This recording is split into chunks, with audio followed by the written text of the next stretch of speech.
close your eyes and envision the days in which you miss the most. Could it be the days of your youth? A very specific memory. Shout out to HeavenSent. Go follow him on YouTube, y'all. Good creator.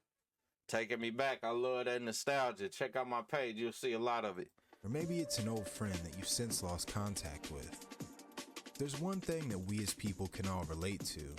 It's that we are molded by our memories. And oftentimes we find ourselves looking to revisit those memories we had cherished the most.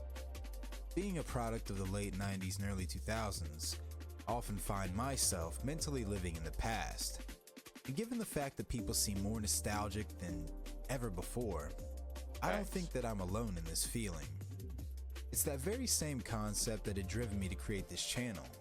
With my nostalgia being at an all-time high as of late, I thought it would be fun to go back in time and revisit the things I missed the most about 2000s gaming. So if you're in the market for a heavy dose of the past, please join me as we revisit what many claim to be the greatest time for gaming. So pop open a fresh can of Surge, make sure your DVR is set to record, because we're going to be here for a good time and a long time. Now, as far as 2000s being the greatest time, I agree. It was a great time. 90s was great as well. I just think, some of the advances in gaming, the greatest kind of did come in the early aughts.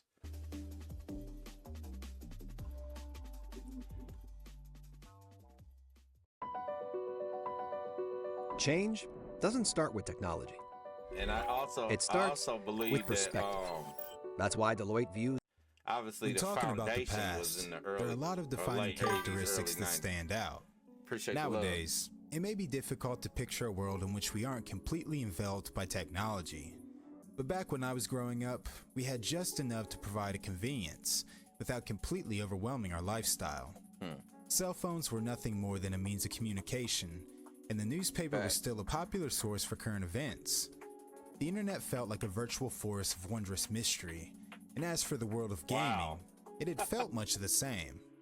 So for the average gamer, looking to satiate their curiosity, they would often turn to magazines for their fix.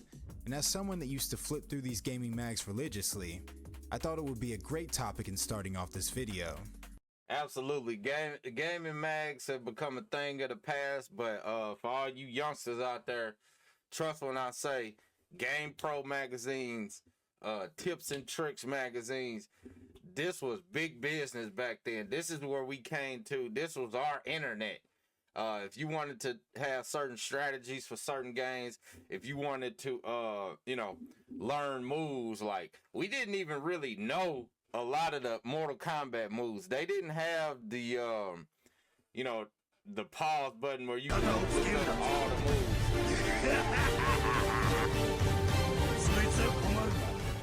XS Killua, appreciate the follow. Welcome to Squad 11. Bankai. Yeah, so they didn't.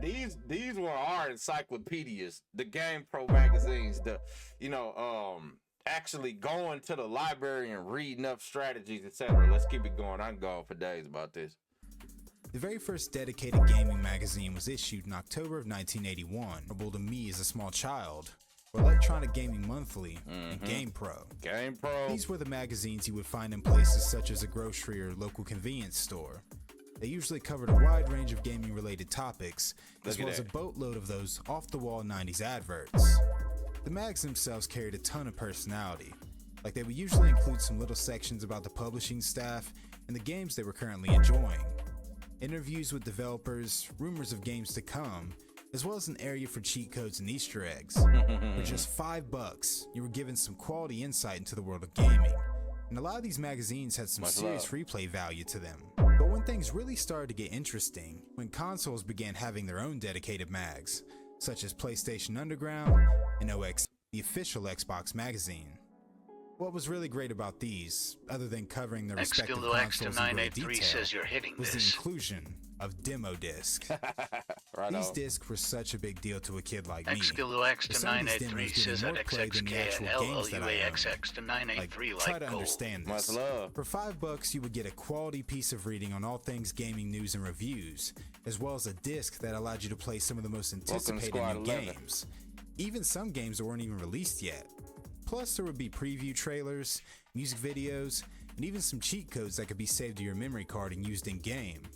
Like, that level of consumer fanfare is just unheard of nowadays. And it's crazy to think of how spoiled we were as gamers back then.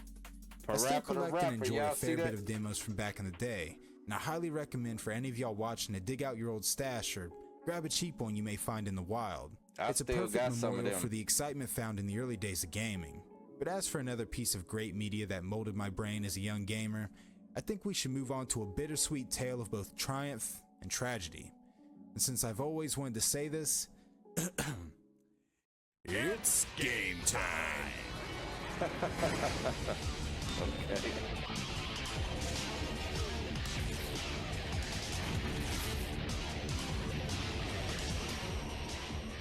Long night owl, I can remember my nights spent in front of my family's behemoth of a big screen television. But much like the internet felt at this time, satellite television was kind of the same way. You were presented with what seemed like an infinite selection of channels, many of which I was probably too young to be watching. But on one summer night of 2002, my channel surfing had finally paid off, as I stumbled upon a network that was solely dedicated to gaming. Tech TV, later named G4 TV, had epitomized everything 2000s gaming had stood for.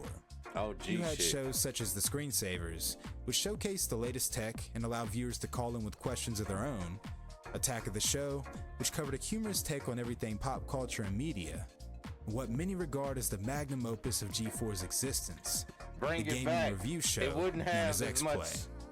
In present day, if you want see, that's the thing. A lot of these shows that are now, these type of shows are on YouTube. You know, they just hit different back then because, like, you were almost forced to watch them. Not to mention, like, if you're an anime fan and things of that nature, like, anime hit different back then because you had to, you know, you couldn't, there was no on-demand watching. It really wasn't like, you had to wait until that next episode came out. You know, it might take a week or so, and that builds up the drama, that builds up the anticipation.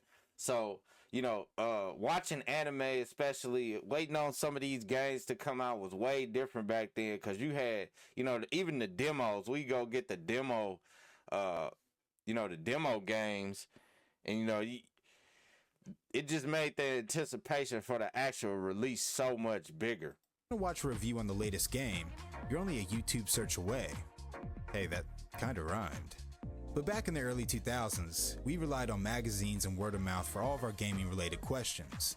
That is, until X-Play came around. Hosted by Adam Sessler and Morgan Webb, the duo would often take a wild card approach in reviewing the latest games, meaning off-the-wall comedy sketches and brutal opinions were a common factor in the show's formula. While it was far from being serious in any way, it still provided all the insight a kid like me was dying to know about the games industry. They would often do live coverage from E3, interview developers for details on their upcoming projects, and even demonstrate on just how indestructible a GameCube could be. No, seriously.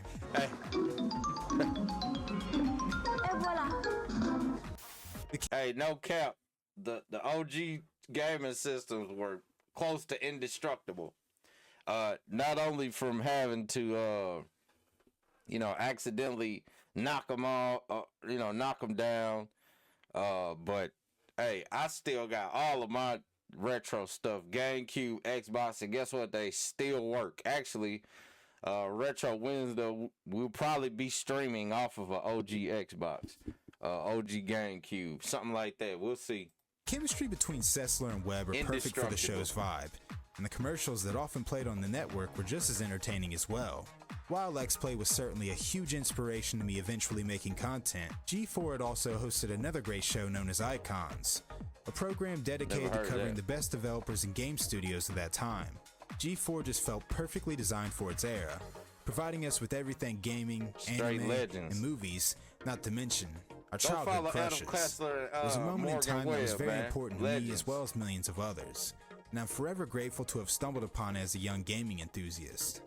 Luckily, the legendary YouTuber known as Spooey at New Spooey Channel has uploaded years worth of G4 content here on YouTube for all of us to Go still follow enjoy. him too, New Spooey. Talk about doing the Lord's work. So make sure to Straight go up. show his channel some love, and maybe add some good old G4 programming to your nightly routine once again.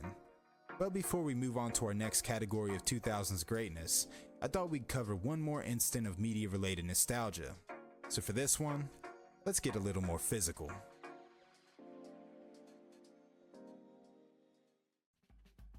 As if we weren't spoiled enough in the realms of gaming related media, how many of you guys can remember just how sweet physical copies of games used to be?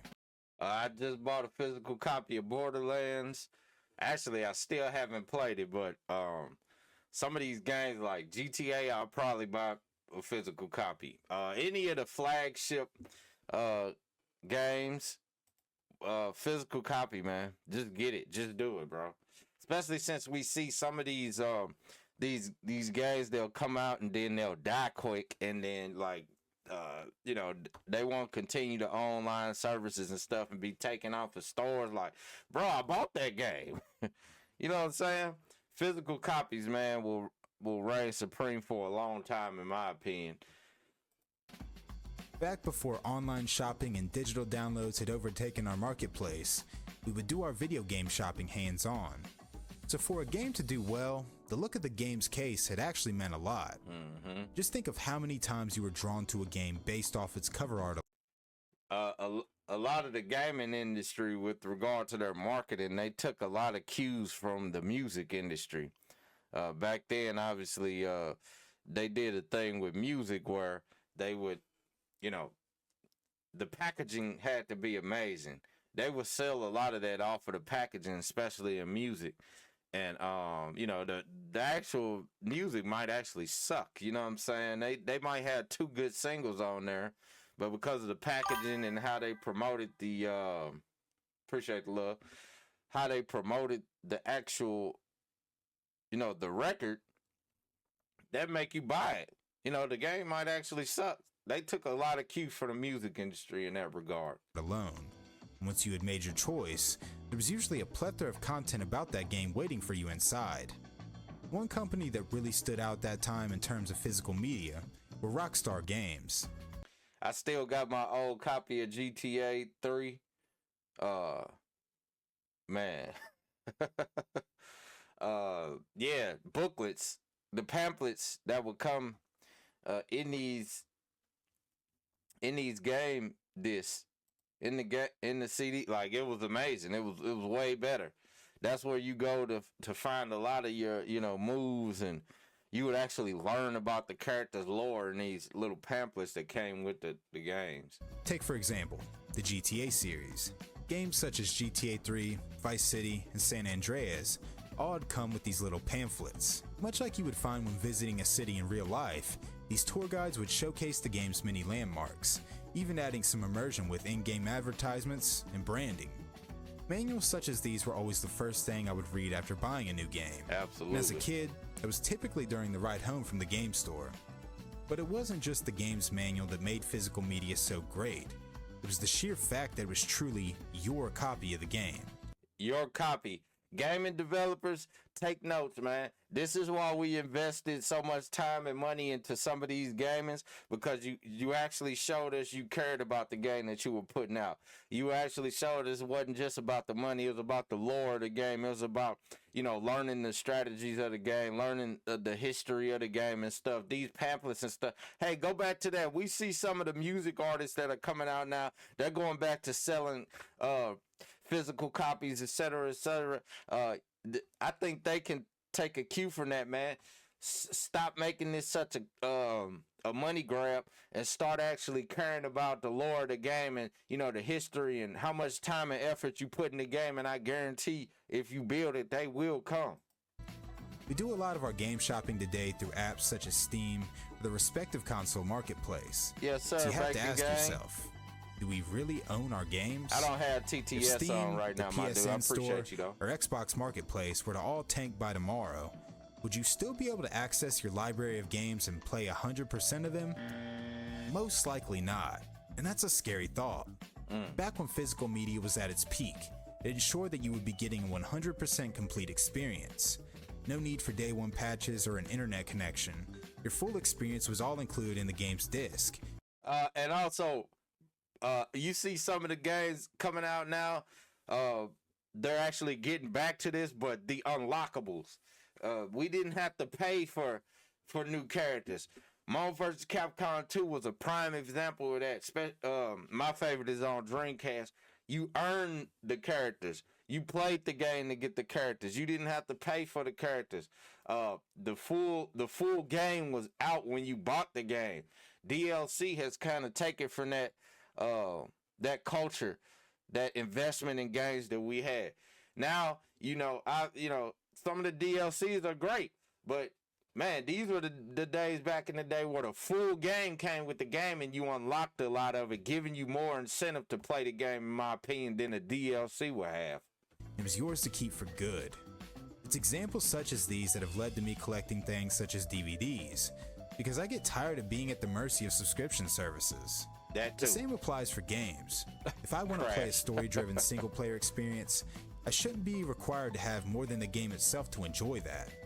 But as for the many examples of media to be eternally missed in the depths of my psyche, I think we've covered my top 3. So for the next category, I thought we'd cover another great example as to what made the 2000s in gaming so special. So without further ado, let's take a trip on the retail side of things. My dad never looked back at his old jeans after I gifted him Look at these. Y'all get this? I guess there's a revolution For those that against have the shared dad experience jeans, of growing up in the 90s, I'm sure you all can relate when I say that a lot has changed. Absolutely. We've seen cable fall obsolete to the titan of streaming services. Our internet browsing device. Once again, go follow HeavenSent on YouTube. This video, we reacting to it. Let's go, y'all. This is going from family desktops to everyday smartphones. But one thing that has changed more than just about anything is the presence of retail. Now, when I say presence, I'm not just talking about the sheer numbers of stores, but more so the actual feeling the stores had. I'm sure many of y'all can remember just how different places such as Kmart, Toys R Us, even Walmart used to feel. When you walked into KB Toys as a kid, there was an experience there. When you walked into even Toys R Us as a kid, it was a welcoming atmosphere. What he said, it was the experience. Those kiosks, the Xbox kiosk was legendary. The OG Xbox kiosk was legendary. You sat there and played that game, and you were gonna beg your mom or dad to get that for you. It was just, the packaging was better, man. And we're talking about from the big box on down. It almost felt more like an event rather than a chore to experience.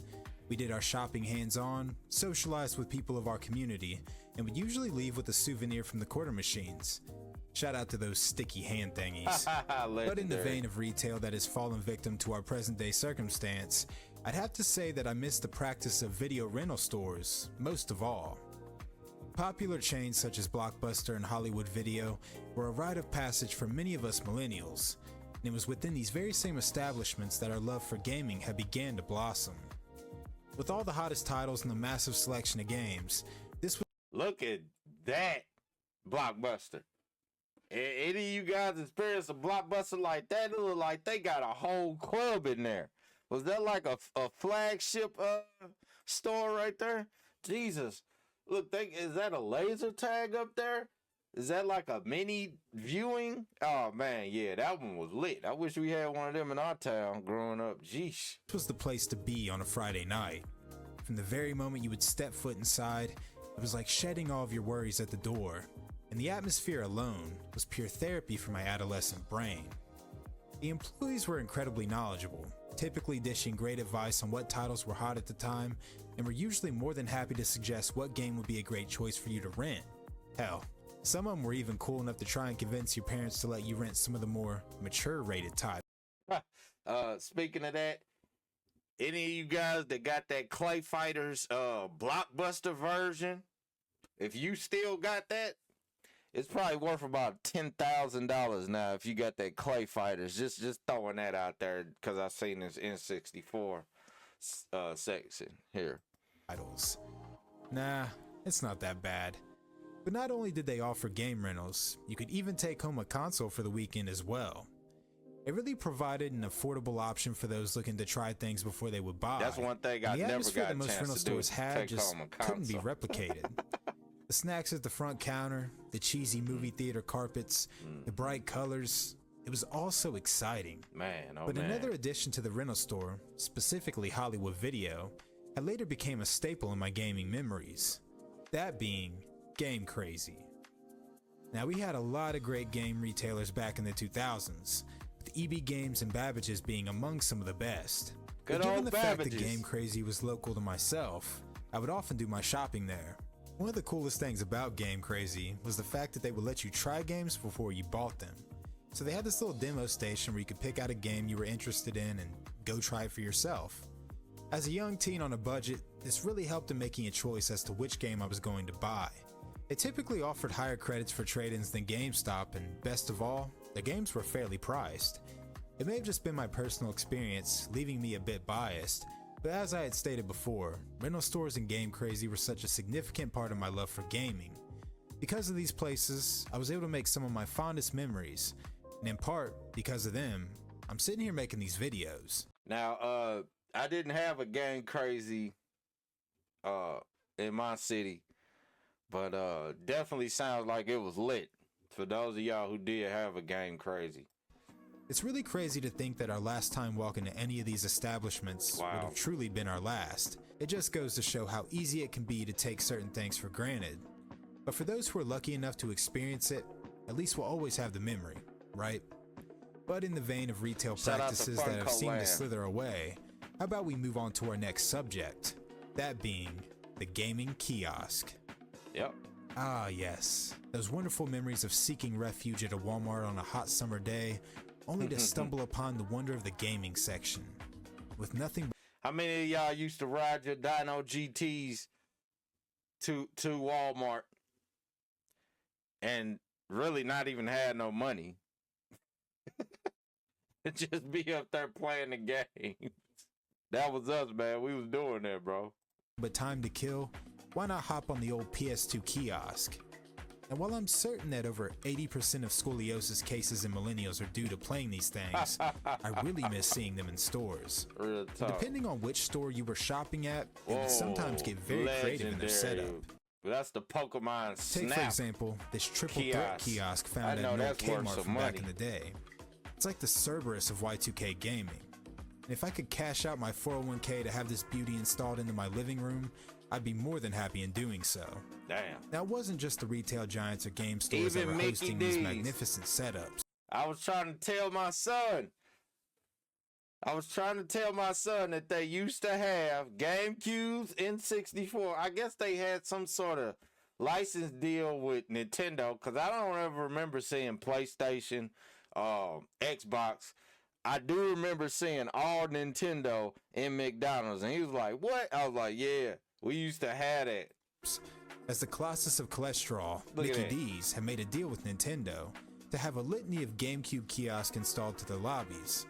Now, to me, these were always somewhat of a myth, as I had never actually seen one in person. Oh, we had them, and it was a joy. Also, this is when I would say about 75% of my numbers, probably high, of all McDonald's had a built-in playground basically in them too. So you go there and McDonald's was a full experience back in the 90s and early 2000s. But the thought of just how incredibly disgusting those controllers had to be, yeah, I think I was better off staying negligent. Yeah. However, gaming kiosks were still a great concept. It was like having a free arcade to enjoy while your family did their shopping. And it even gave us a chance to play certain consoles before their release. It's a very niche and obscure topic to harp on, but I felt it was necessary when including the retail practices I miss most. Check eBay. A lot of these gaming console kiosks are now worth thousands of dollars.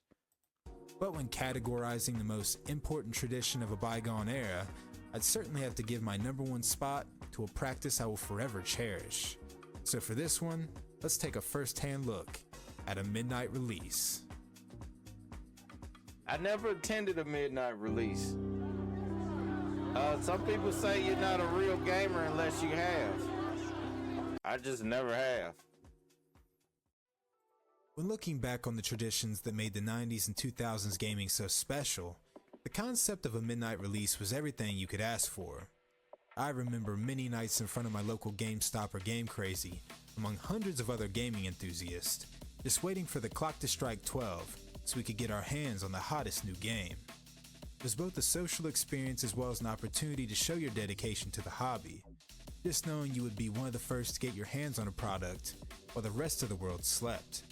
These events were such a big deal back then, and it just goes to show how far we've fallen in the celebration of gaming as a whole. Now, I think my parent, my stepdad, he did do that.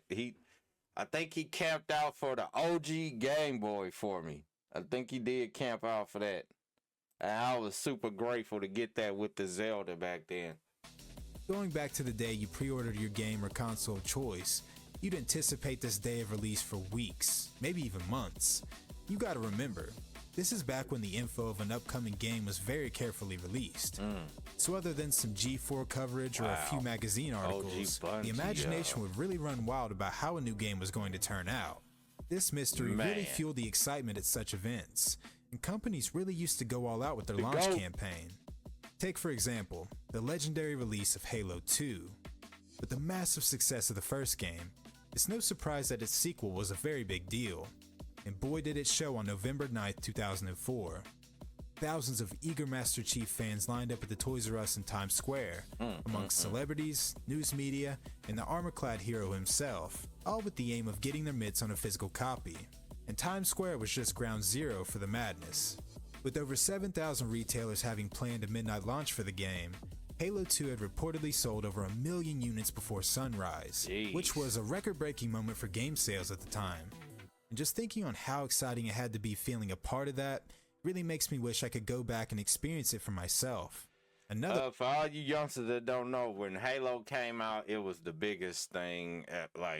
It was so far ahead of its time. Maybe that's why they're re-releasing a rebooted version.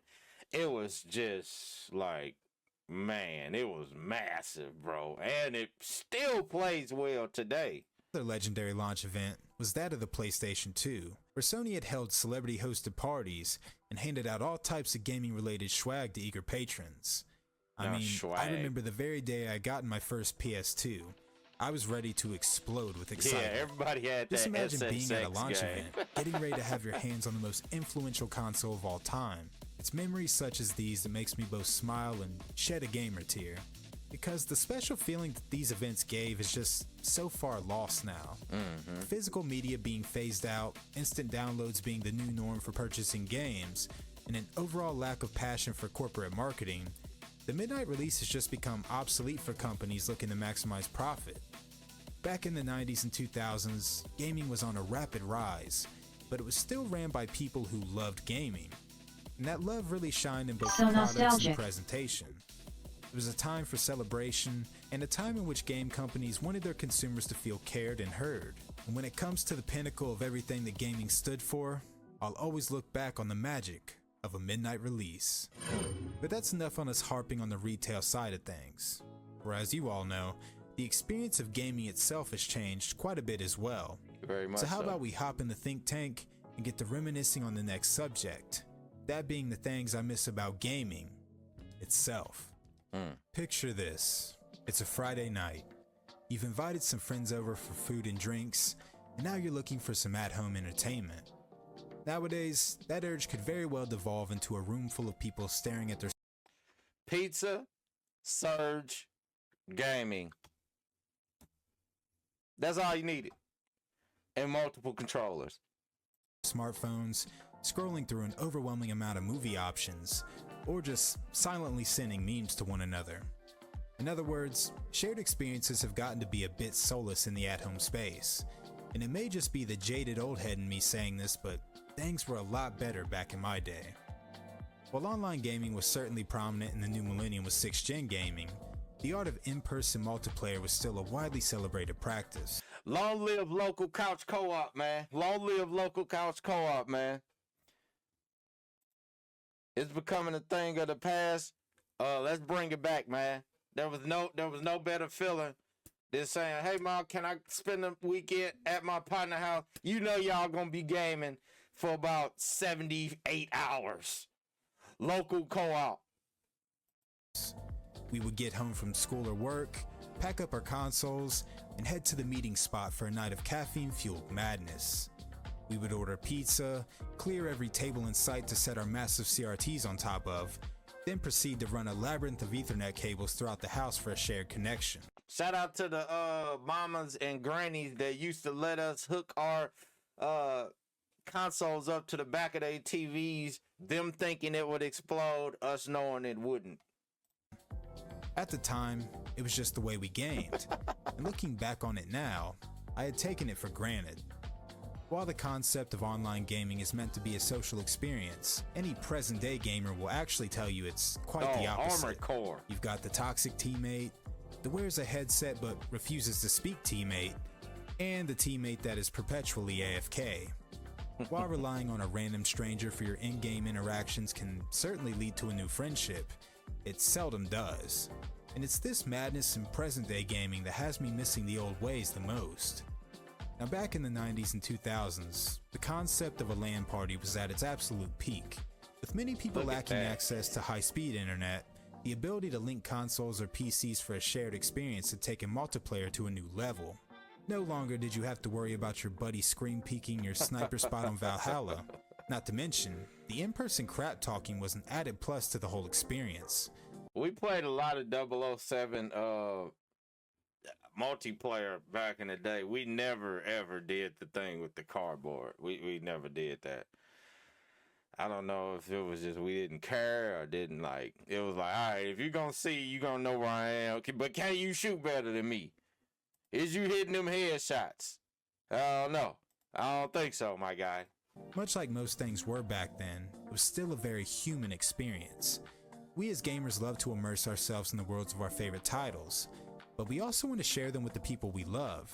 Being in a room with some of my closest friends, laughing and playing games together had given me some of my best memories. Absolutely. And I'm sure plenty of you all can relate. While it can be bittersweet for many of us in present day, at least we still have the opportunity to keep this concept alive. I had an opportunity with my little cousins and my kids to sit in a room, and we pulled out the GameCube and we had a blast. Actually, it was one of the best experiences I had in a long time as a gamer. Hopefully, y'all can get some retro gaming, or even, we tried this stuff, man, with this Thanksgiving with the newer stuff, man. It don't hit the same. So maybe call up some old friends, plan to get together for some good old split screen or LAN synced mayhem, and enjoy what was once regarded as the norm for multiplayer. But before I begin bawling my eyes out in pure nostalgic pain, how about we move on to another beloved tradition that is few and far between. Here we go. So cash in your dollar bills and get ready to grab on the joysticks. We're going back to the heyday of arcade gaming. Woo! Flash warning for y'all. Nothing compared to the arcade back in the day, man. Continuing on the wave of social gaming, it was different. Arcades were the hot spot for many enthusiasts of the late 70s and 80s. They offered a space for people of all ages to relax, unwind, and take part in some friendly competition. For all you fighting game players, this is where you tested your mettle. This is where you proved yourself. How'd you do it? You put your quarter, yo, kid. I appreciate you back in game. Much love, gang. If you ain't part of Squad 11 yet, hit that follow button. Join Squad 11, Bacon. Otherwise, much love. This is where you proved yourself. You put your token at the top. That was your place in line. And you went up there and you proved yourself, and arcades were packed back in the day. Shout out to all my people that went to the Tilt out here in St. Louis. Hey man, y'all knew what it was with them type of arcade experiences. Games such as Pac-Man, Frogger, and Space Invaders It kept players glued to the sticks for weeks at a time, and the quest to achieve a high score on your local cabinet was a triumph that many seek to achieve. I'm a 90s baby myself, so I had the unfortunate circumstance of seeing arcade gaming as it began to decline. But while the mom and pop establishments were taking quite a beating, the popularity of mall arcades were in full effect. This is where my love for arcades truly began to grow, and I'll never forget that feeling of walking into those dimly lit concourses, seeing all the flashing lights and decorated cabinets, excitedly wondering about which game I would hop on first. So not only are we beginning to lose arcades, well, pretty much have lost arcades, big arcades, how they were back in the day, but we're also losing the malls where a lot of the arcades, had their heyday at, and where people frequented. Our mall, the stores will get a lot of business just because of their arcade, man. So take your kids to the malls. If there's an arcade, take them in there, man. This will be a thing in the past in the next 10 to 20 years. I don't see many malls being even in existence by that time. You had a pocket full of tokens, a belly full of bad pizza, and what felt like the entire world of gaming right in front of your eyes. That game. Ironically enough, while arcades were kind of phasing out in the 90s, the games themselves were performing sharper than ever. You had classic light gun shooters such as Time Crisis, which implemented a pretty sweet cover system, as well as a blowback on weapons for added immersion. Crazy Taxi was another great choice. Make sure to make an offspring. Go check out my content on Crazy Taxi. Let's go!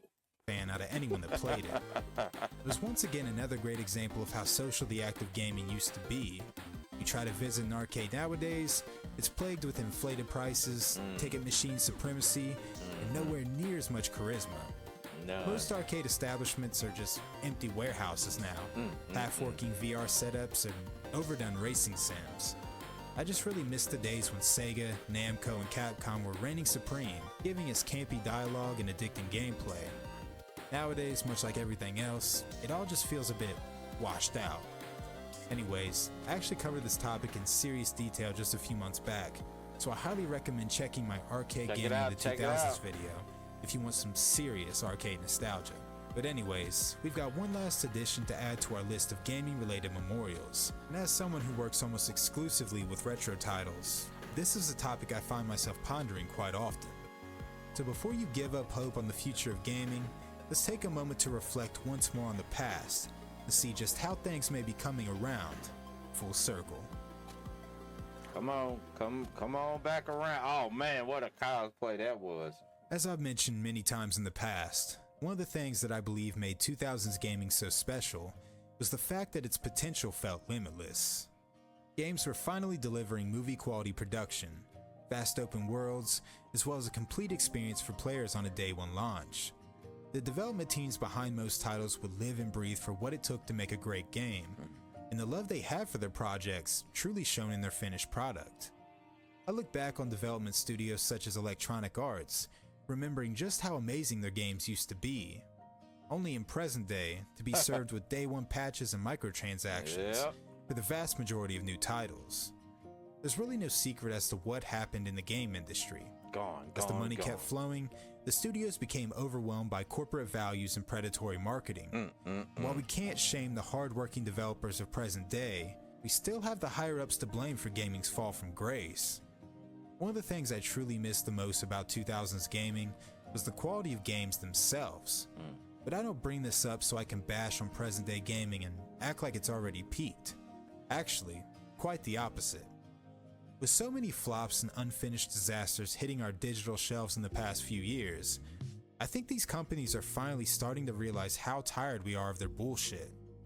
With more gamers turning their attention to the legendary releases of the past, I think the sales of present day have began to suffer. And while you will always have the whales that are gullible enough to dish out their paycheck at the slightest notion, I think the vast majority are sick of spending their hard-earned dollar on corporate slop. Now, it's not to say we aren't getting great games in present day, especially on the indie side of things. I'm just saying that we may be seeing the revitalization of gaming in real time. While it would be impossible to replicate that special feeling that 2000s gaming had once given us, there's still a fighting chance that gaming will once again return to its prestigious form.